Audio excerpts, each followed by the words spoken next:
esto. Fue el propio fiscal nacional quien encabezó este día jueves un mega operativo en el Cerro Chuño, en Arica, esto con el fin de desarticular estructuras criminales vinculadas a los gallegos. Se allanaron cerca de 40 inmuebles en una investigación por delitos como tráfico de drogas, tráfico de migrantes y homicidios. También se hizo algo similar en 6 cárceles de nuestro país. Vamos a conversar sobre esto. Estamos en contacto con el gobernador de la región de Arica y Parinacota, Jorge Díaz. Muchísimas gracias, gobernador, por estar con nosotros y bienvenido. Muchas gracias, Carla, por este espacio, y siempre es importante dialogar respecto a lo que pasa en el extremo norte de nuestro país, en esta hermosa región de Arica y Parinacota. Sí, que en este tema lamentablemente siempre nos está entregando noticias bien preocupantes, pero ayer también la de este mega operativo con el propio fiscal nacional encabezando, liderando en terreno todas estas gestiones. ¿Qué importancia le otorga usted a este mega operativo y a esa señal que el fiscal esté ahí en terreno liderando esto?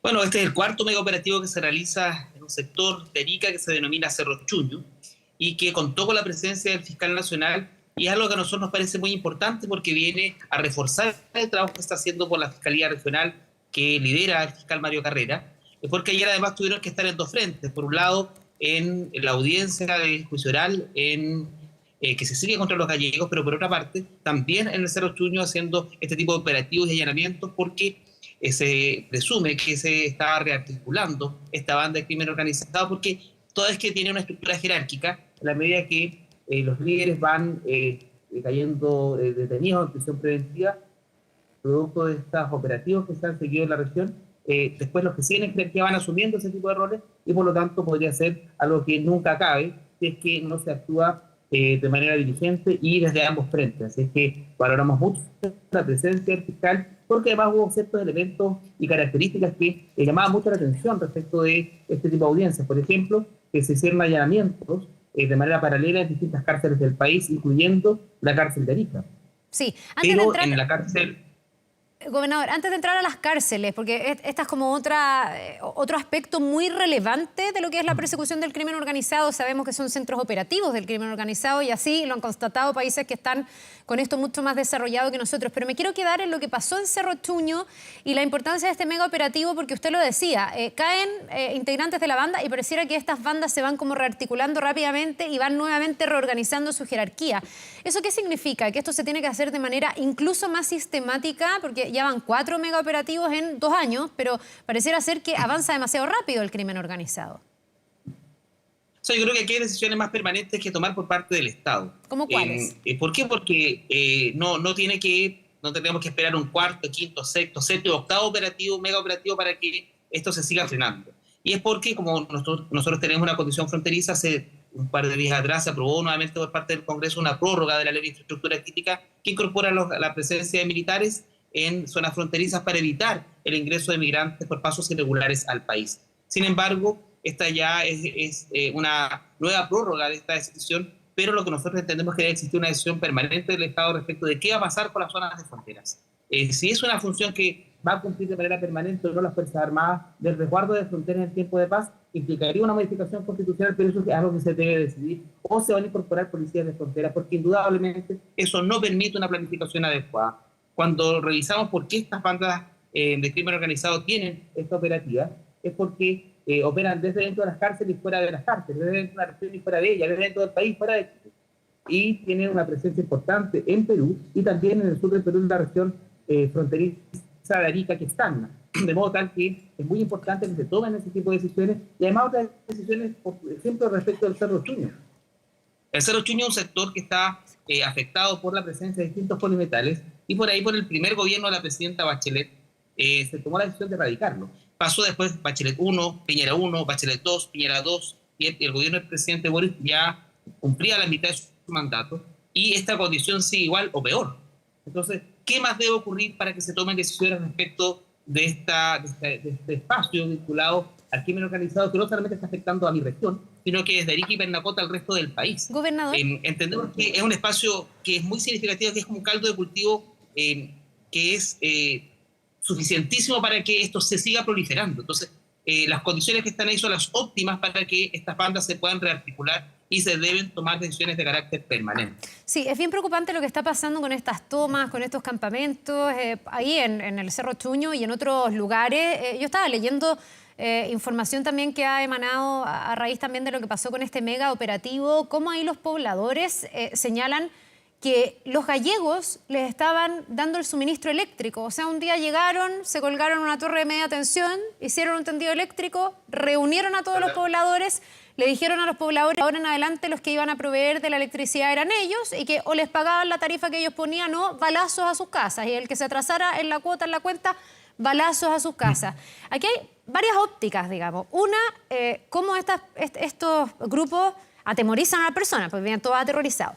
Pero además, cómo empiezan a suplir el rol del Estado, porque terminan ellos siendo los proveedores de un servicio. Ahora, también me imagino que sería difícil que el Estado empiece a proveer dentro de los campamentos o tomas ilegales, digamos, donde la gente se ha ido asentando, de servicios que vayan consolidando sitios que no necesariamente reúnen las mejores condiciones. Entonces, es un tema muy complejo que me gustaría conocer cuál es su mirada, porque hay líneas bien difusas ahí. Bueno, lo primero es que este tipo de espacios como el del Cerro Chuño es un espacio que no solamente reviste peligrosidad por la articulación de centros de operaciones del crimen organizado internacional, sino que también tiene muchas afectaciones a la salud. Por algo se tomó la decisión de erradicarlo. De hecho, algunas autoridades que actualmente están en ejercicio tuvieron que tomaron la decisión en algún momento de no desalojar el Cerro Chuño. Esto es algo que lleva muchos años en la región.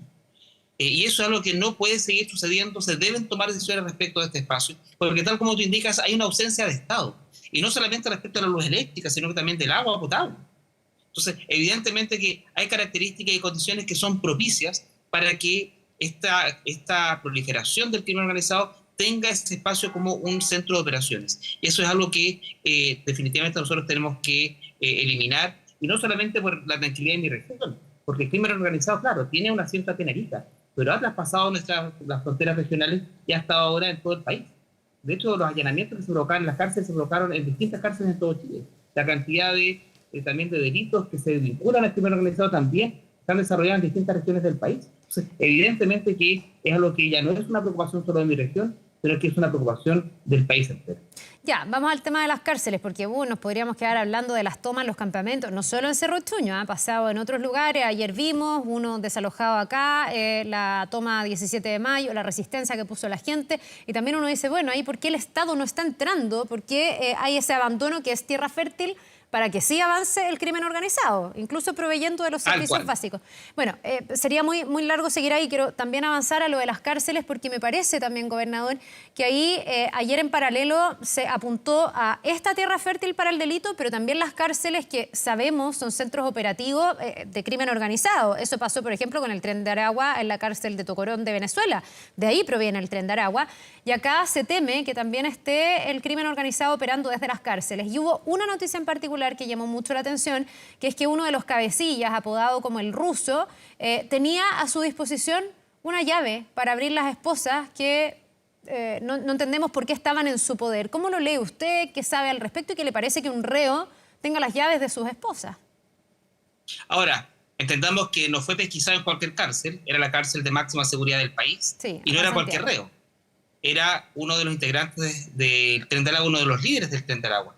Yo lo veo en realidad como una muy mala señal, pero no solamente vinculado a que cualquier persona que esté en prisión de libertad tenga una llave maestra que sirva para abrir todas las esposas, sino que además porque en algún momento se provocó también la discusión desde la sede judicial respecto a si este tipo de juicios debían hacerse o continuar siendo de manera telemática o presencial. Tuvimos una pausa. Y por lo tanto ahí también hay un riesgo importante, porque si la tenía en su poder y si hubiese autorizado de manera presencial, la pudiese haber utilizado perfectamente con un riesgo de fuga, ya sea arriba del avión o donde sea que se traslade. Ese sujeto, el Ruso, es parte de este juicio contra 38 líderes del Tren de Aragua, su facción acá, que son los gallegos, y tendría que haber sido trasladado a Arica en caso de que se hubiese dicho que esto tenía que ser 100% presencial. Entonces, eso, por lo tanto, también es un riesgo, más bien desde la orgánica propia del Poder Judicial. Pero además, hay otra situación que nos deja llamar la atención, que el juez Urrutia, que fue aquel juez que autorizó que estas personas que integraban estas bandas de crimen organizado internacional tuviera visitas a través de videollamadas. Y uno de los beneficiarios era precisamente el ruso. Entonces, ¿cómo nosotros vamos conectando esta adecuación que tiene que existir del Poder Judicial respecto de bandas de crimen organizado internacional que tienen formas de operar que son absolutamente distintas a lo que ya hemos conocido? O sea, por lo tanto, se requiere urgente una modificación, no solamente del Código Orgánico de Tribunales respecto de las audiencias que se provoquen en materia penal respecto o que digan relación con el crimen organizado internacional y la manera en cómo se tiene que ir adecuando las audiencias para que no se provoque ninguna eventual afectación o ningún riesgo que es absolutamente innecesario. Bueno, ¿Y por qué es un tema necesario respecto de esta situación, Carla? Porque evidentemente que lo que espera mi región, después de haber sufrido tanto tiempo respecto a este crimen organizado internacional, es que esta sensación de impunidad se rompa. Si ya existió un trabajo suficiente para que estas personas se les pesquise, se les tome en prisión preventiva, se les imputen delitos, pasen audiencias judiciales de audiencias preparatorias de fiscal, se inicia una audiencia preparatoria de fiscal, lo que se espera son condenas altísimas. Entonces, esa sensación de impunidad se rompe, pero se empieza a derribar esa posibilidad cuando entendemos que el sistema no está adecuado para que esto ocurra. Entonces, a nosotros nos parece que llegó el momento de que se tome de una manera bastante amplia todas estas situaciones, y por eso es que valoro mucho que hace un par de días atrás en la comisión del Senado, que preside el senador Iván Flores, de seguridad, tenga la condición de revisar todas estas adecuaciones legislativas para que la norma esté adecuada a las realidades que hoy tiene toda la criminología nueva en nuestro país. Ahora, ¿por qué lo releo? De hecho, volviendo un poco a cómo sucedió este operativo ayer en el Cerro Chuño de Arica, porque gran parte de la puesta en escena que existió, no solamente de la Fiscalía, sino que también de la Policía de Investigaciones y de Gendarmería, se usaron mucho con recursos regionales. Los recursos regionales por fin empezaron a tener resultados favorables. Por ejemplo, la Policía de Investigaciones. La gran parte de la tecnología que llegó al Cerro Chuño fueron adquiridas con fondos regionales, incluyendo el sistema AVIS, que permite el registro biofacial, biométrico y de voz de todos los migrantes que ingresaron por pasos irregulares en el país y que estuvo plenamente en acción ahí en el Cerro Chuño en Arica. La misma Fiscalía, con la presencia de una Fiscalía móvil que permite realizar y tomar todas las decisiones de los fiscales ahí mismo, con también la presencia de muchos aspectos tecnológicos para pesquisar los elementos que se incauten. Entonces, Gendarmería, cuando realiza estos allanamientos, y los realizó también en la cárcel de Arica, nosotros el año pasado aportamos 1.700 millones de pesos para que ellos pudieran comprar mucha tecnología. En un año pudieron hacer 1.000 allanamientos a las celdas en la cárcel de Arica y obtuvieron más de 10.000 hallazgos. Entonces, evidentemente que estos aportes regionales que se entregan han sido han tenido los resultados deseados, y nosotros, nuestra región, tiene un presupuesto modesto, el presupuesto más bajo de todas las regiones del país.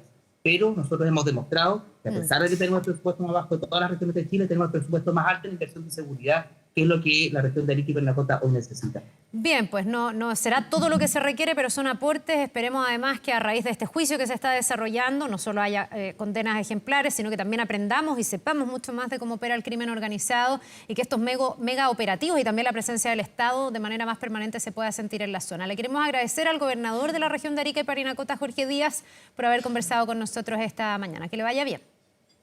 Igualmente, Carla, que tenga una buena tarde.